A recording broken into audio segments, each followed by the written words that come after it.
Hello, we have a very special guest here today. We have Dan Schmidt, who's a VP of Pre-Construction for Bob Anderson Construction. Gosh, you've been with this company a very long time. You kind of know all the backstory. If there's dead bodies, you know where they're located or all that kind of stuff. So Dan, tell me a little bit about what you do, your role in the company, and how Bob Anderson Construction has been a family-owned company for so many years. Yeah, so we have recently formed an umbrella company called the Bob Anderson Construction Group, and within that umbrella of companies, we have Bob Anderson Builders, Inc., which is our carpentry subcontractor division. We have Merton's Custom Woodworks, which is our cabinet shop. And we also have BAB Design Build, which is our residential remodeling design build entity, where we will take projects from inception through completion. And then also under that umbrella is our real estate company and our equipment company. Those are broken out as separate LLCs as well. So that has been an amazing piece of growth for this company over the course of the last year. And in addition to that, 2 years ago, we went to employee-owned 100%. So it has gone from a family business to an employee-owned business, and there are still generations of the Anderson family in the ranks of our core group of people. So it is a very special place to call work. So in my role as vice president, I have grown from being a foreman in the field for us, and I came in to estimate, and now I have taken over to run all of those divisions on the pre-construction side of things. So I've got my hand in all of the pieces of the umbrella. Very good. In the role of pre-construction, Dan, tell me what that is really like for your company. I can see that as kind of a front-end type of relationship with the clients, but could you share more about the role itself? Sure. So literally every piece of business that comes into the companies comes through the pre-construction side of the business. Ultimately, what that means is that we have touched all of the work that was successful and all of the work that we did not win. So that is a very complicated piece of the puzzle, because there is an incredible balance between winning and losing work. But ultimately, that all starts on the desk of pre-construction, and as we go on this side of the building, some of the other people take over once we win contracts, and then we kind of wait to see how the financials come out after that. Okay, very good. So, are you one of the first points of contact with a new client potentially? I would say that I am the first point of contact. Yes. And that we also try to do a very good job to maintain our existing relationships, and we are always in pursuit of new relationships. So that ultimately becomes my responsibility to engage in those potential clients. Okay, good. And so all these additional family of companies, when did they start rolling in the umbrella being built? Did that start out that way? No, it was Bob Anderson Builders, Inc., a family-owned company from 1979 through 2023. Okay. That was our only entity. We did have our equipment company, which we had broken off, and that's just basically an accounting piece. That's not a forward-facing company. And then with our cabinet company, we purchased our first piece of real estate as a company, and that is now another not forward-facing company, so that is just an LLC. But the design build was conceptualized and initiated and launched last June in 2024, and the Merton's Custom Woodworks is actually a very new acquisition for us, and we take operational control of that business on June 1st this year. So, very good. Very good. And so it's all under the umbrella. So the individual entities, do they promote their services on their own, or it's all under the umbrella? We promote our services on their own, but there is some integration and there is some overlap, and that is a developing story about how all of those parts and pieces work. So Bob Anderson Builders, Inc. Will sub out our carpenters to the design build, and we will also sub out our carpenters to Merton's Custom Cabinets, or Custom Woodworks, for the product that they are building. Okay. So there is the biggest challenge is the accounting piece of it, because essentially we're loaning back and forth between companies. So when you became more of an employee-owned organization, has that elevated the company, or is that what brought in the viewpoints to bring these other companies underneath Bob Anderson Construction? No, we have always had a growth mindset where we have wanted to grow organically. We have not tried to force anything, but the things with the design build and with the cabinet shop have been very organically pieced together parts of the business that we are already doing successfully. So that part of it feels very natural, and we're not trying to force anything with those acquisitions or with those divisions. So the umbrella has been a long-term vision that is finally coming into focus and into reality over the course of the last couple of years. So that has been a period of incredible kind of just pride in what we are doing here. That's very good. And you get to control all of the interactions. Sometimes you'll sub something out that you don't control, and then you're the victim of the circumstance if that particular sub doesn't do the job the way it's supposed to be done. 100%. That little piece of control is we want things to be done our way with our processes and with our results in mind. The goal is to be the very best of the best, and those are the goals. So the more pieces of the puzzle we can control, the better off we're going to be. Absolutely. 100% agree with that. Now, with that and all that you've just said, how would that make Bob Anderson Construction different, perhaps, than other competitors in your area? I know we're not interested in bashing any competition, but what do you believe all this has done to elevate either your brand or the quality, the outcomes and reputation of your company? Ultimately, I believe we become a favorable one-stop shop. A customer, a client, partner can come in and literally get us from design all the way through the time we turn over keys to them and say, here you go. We have a lot of operational control now, where some of our competition is still focused on carpentry subcontractors only. Right. So we believe that this range of services really kind of sets us apart. I would definitely agree. I've seen this with other organizations. When you bring other entities in underneath your umbrella, the client still counts on that umbrella to handle everything, and oops, we don't do those things. I have to bring a sub in for that. So it's good that you have a model that does that. Are there other acquisitions that you're looking at with your organization to add to? Right now, I would say that it's very important to us to get the structures in place and some footing underneath us for the two pieces with the design build and with Merton's Custom Woodworks, that we get the structural pieces in place and that we have the processes in place before we start to think about anything else. What I don't want to do is I don't want to grow too big too fast where we don't have the structure underneath us to support everything and do it at a high level. So my wife works in an industry where they force growth, but they don't have the management or the talent to support that growth, and then they become a failing entity or a struggling entity, not necessarily failing, but struggling almost immediately. And we do not want to go down that path. So we'll take the employee owned, we'll take the design build, we'll take Merton's, and we will make sure that those are running peak efficiency before we start to think about anything else. Very smart. I like that. Stability, predictability. Yep. Absolutely. And self-supporting. We do not want one of the divisions funding another one of the divisions or supporting it financially. So we've got to make sure that we have financial independence with each of those divisions. Okay, very good. So what major shifts or trends are you seeing in the construction world or putting projects together or building it today? So for sure, for us, one of the largest problems that we face, problem that is continuing to grow, is schedule-focused projects where the schedule drives everything and nothing else matters. That is one of the biggest challenges. And the problem with some of those schedule-driven projects is, quite honestly, to my point earlier about being ready to go and having the structure in place, a lot of times these projects are forced into production before they're really ready for it, and it just causes chaos out in the field. So the schedule is by far one of our biggest challenges that we face on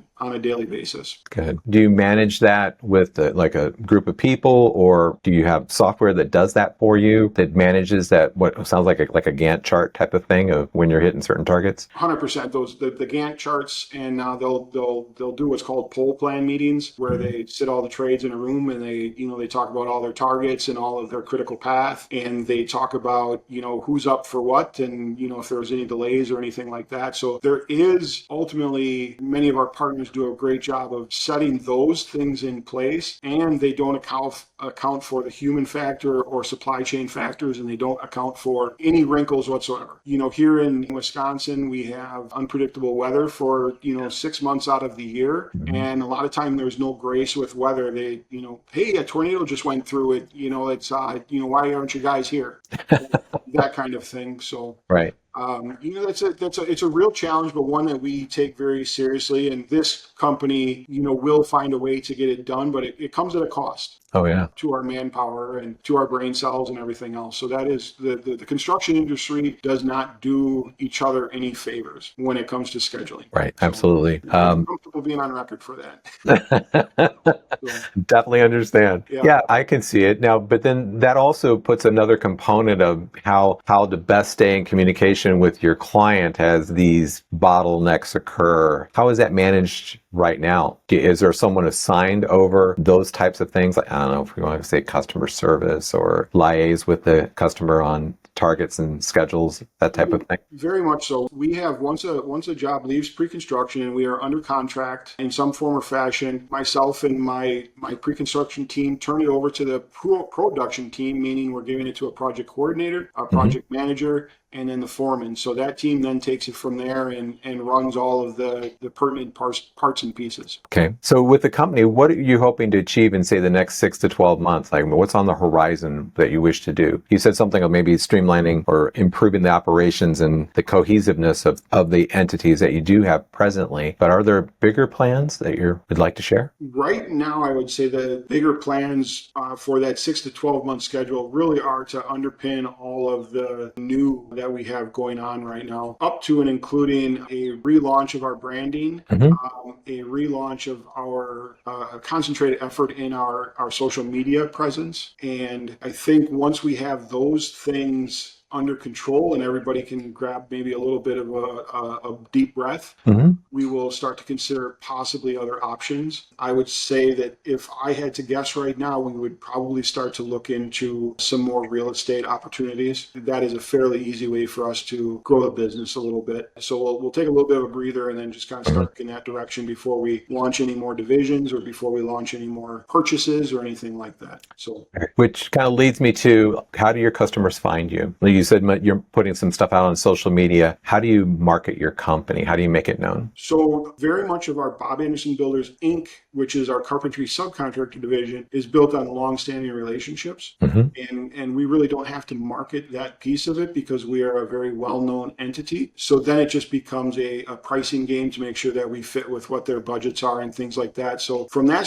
standpoint, we don't have to really market because we are very well established in southeastern Wisconsin and up into Fox Valley, Green Bay, things like that. So from the Mertens Custom Woodworks, we will be doing some marketing because we will be doing both homeowner direct facing work and also general contractor partner direct work. So, we will cross over a couple things. And that is a piece that we are trying to navigate through social media. And also the company that we bought is another long-standing partner in the community where we live and work. So we will very much lean into their name and their reputation as well to continue to grab market share. Okay. So presently we don't really have an active campaign, but we're lining that up with starting with social media. That is correct. Okay. Very good. That is correct. Good. So then do you have directors over each one, or owners or partners, or what do we call ourselves? Partners as we do not. There's structurally there is no head of each division or anything. So we have, there's the president, myself, and another vice president, and one vice president runs the day-to-day operations. I run pre-con, and we have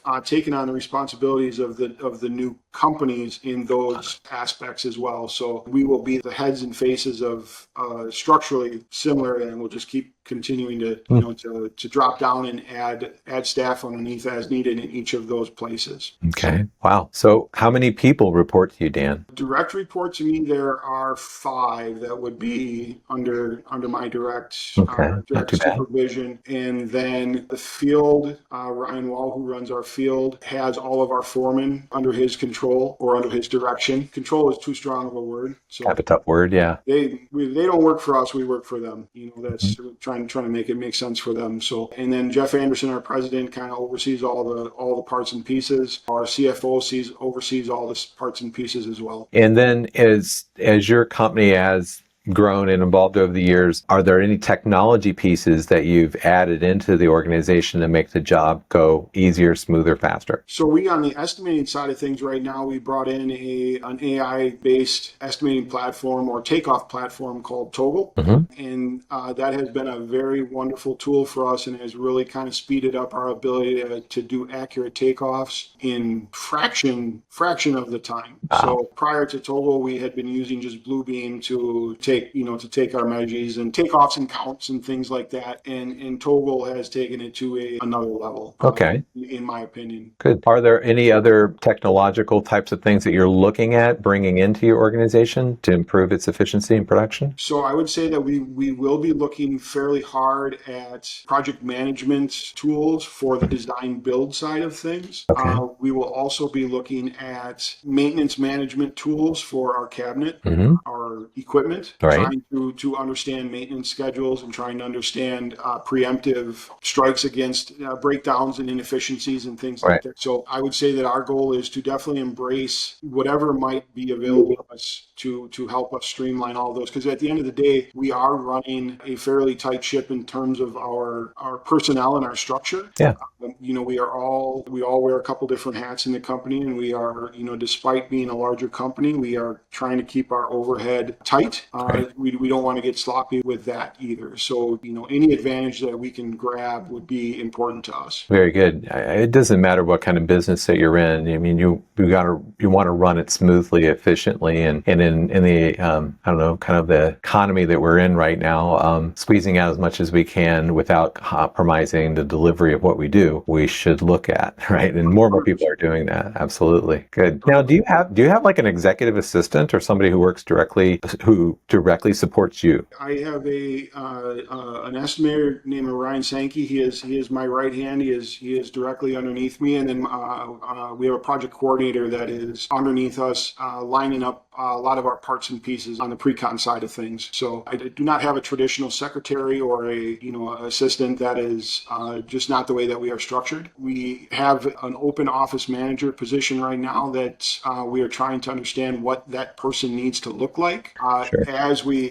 try to encapsulate the different pieces of the umbrella. Right. Again, that's kind of a multifaceted position, and we have to have the right person in place for that. So absolutely, yeah. And if you get the right person, it can make all the difference in the world, right? To support you, so you can throw the ball, and you kind of know they'll catch it, right? So that's what you're looking for. That's what everybody's looking for. So very, very good. If there were other people, other entrepreneurs that are on this call or watching this, not on this call, but watching this podcast, what kind of advice would you give them from the VP and now owner position that you think would help them with their business, regardless of what it is? I believe very, very strongly in the process piece of things. Develop a process that works and stick to that process. And I don't like to use the word but I will say, and there has to be some adaptability as well. And there has to be some understanding of your surroundings and what is the economy doing? What is the outlook for your company that you want to develop? Is it a dying company, or is it something that has some growth potential? So, but for me, the biggest thing is to develop a process and stick with it. We have a lot of talented carpenters in this industry, but they are not necessarily good business people.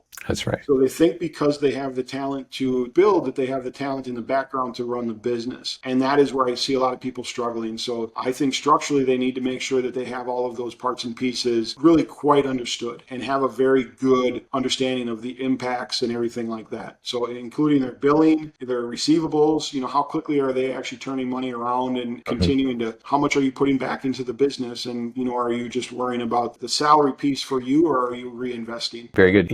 A little behind me here, like over here, little changes lead to massive success, right? So business coach, trainer, consultant. And I'll tell you, it's not the sweeping massive change that you make that makes the difference. It's those little steady things that you keep in place week over week. That's right. That's what moves the needle. And too often people what's the very quick thing that we can do that could change everything for the company. And if someone comes through with that kind of an attitude, you probably should run from that advice. So you're right. Get the foundation organization. Make sure you got your systems in place that you not only can you deliver a great end result, but can you do the things that require getting someone to sign up and receive that result and all those different steps along the way. And now, in terms of this employee-owned situation, because there might be some curiosity about that, because you don't find as many businesses doing it. There was, I think about 15 years ago, you'd see more companies doing that, and you see a lot less of them doing it now. How has that been for most everybody? Has it been a great experience, a complicated experience? Both of those.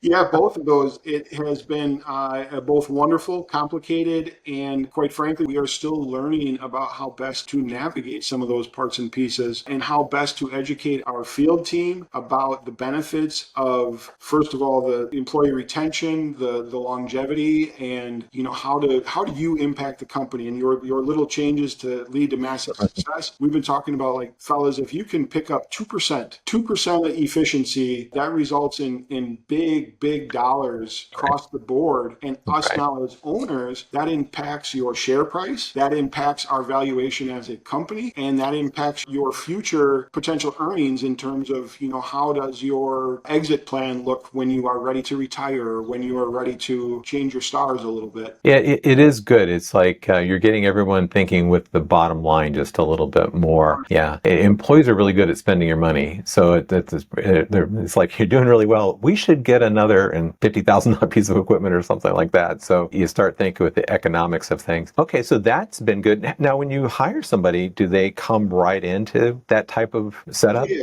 So a new hire has to be with us for 1,000 hours of a calendar year before they start to earn shares in the company. And then we will do an evaluation. We've got one coming up here where we will announce the new share price for 2024. There's a whole process in place where outside forces evaluate the company and really dig deep into all of our financials and our processes and our acquisitions. And then they give us a magic number that, hey, your share is now worth X. And also you've accumulated another portion of shares. For us, every year, 33,000 shares of the company are released to the employees. And it is based on tenure, it is based on wages, it is based on wages and tenure are really the two largest factors. There's a couple, little wrinkles here and there that will also affect things, but they're not significant. Well, to me, I think it's just a beautiful thing as a business owner to value your team so much that you're willing to go through, and it's a tax and legal structure to put one of these things together. They're not cheap, and to put one of these things together to care for and provide opportunities for its employees, it's remarkable. It truly is. We feel incredibly blessed that our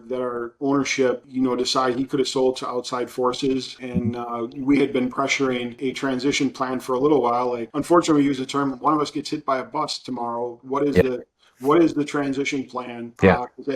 Prior to us, it was, sole ownership, and we kind of like, we have to have this in place. Again, the strong foundation. And then Jeff worked behind the scenes for a little while to put this in place before he even announced it to the executive team that this was something that he was going to do, or that was the path that was going to go. And it is special. It's incredibly special to be able to, to look at our employees and be like, you have ownership in this. There's real stake in this, and that has translated into some very good buy-in. We've had a couple of our guys question, like, hey, why did we buy that new truck? You didn't need a new truck like that. Well, actually, we did need that new truck, but that's, we're happy to sit down with you and talk about that. But it's been nice to see the employees kind of starting to think about things differently. We had an all teams meeting about 2 months ago, and one of our employees was like, well, why don't we just go start buying up a bunch of McDonald's and stuff and just have that under our real estate umbrella? And so they're at least thinking that, like, how can we add value to the company, and what are good ways to do that? For us right now, buying McDonald's or any other, things that don't relate to the business that we're doing, right, don't make sense. But at least he was thinking, he started to think about the opportunity or what that really meant to acquire and to build depth within our structure. So that was pretty exciting, actually, to see some of that buy-in actually starting to take place. Absolutely. And I would think, not to say that the brand was nothing but special, but I can only imagine that elevates it even more of all these representatives out in the field kind of owning a piece of the rock, so to speak, right? The attention to detail, the care factor, and focus on efficiency. I can only imagine it's lifted the company significantly. Not to say it was doing poorly, but I would only imagine it was helpful. I would say that my first impression of the last, let's just say 18 months or so, there is very good energy around the company and what we are trying to do and the things that we are trying to implement and push forward with the other pieces of the Anderson Construction Group. So that has been very special to be a part of. Very good, Dan. I very much appreciate you willingness to be on the podcast here today. Your insight. It's exciting to hear about the company. It's being a real team. Not like a team, but I get all the money. It's a team where, we all share in the success of this team. It's quite fascinating, quite valuable. Thank you very much for your time. And I hope all of you who get a chance to see this get something out of it. Maybe you're going to talk to your boss and say, hey, could we work something out here? But nevertheless, absolute pleasure, Dan. And thank you so much. Yeah, I very much appreciate the opportunity to join you and chat about this a little bit. Absolutely. Thank you.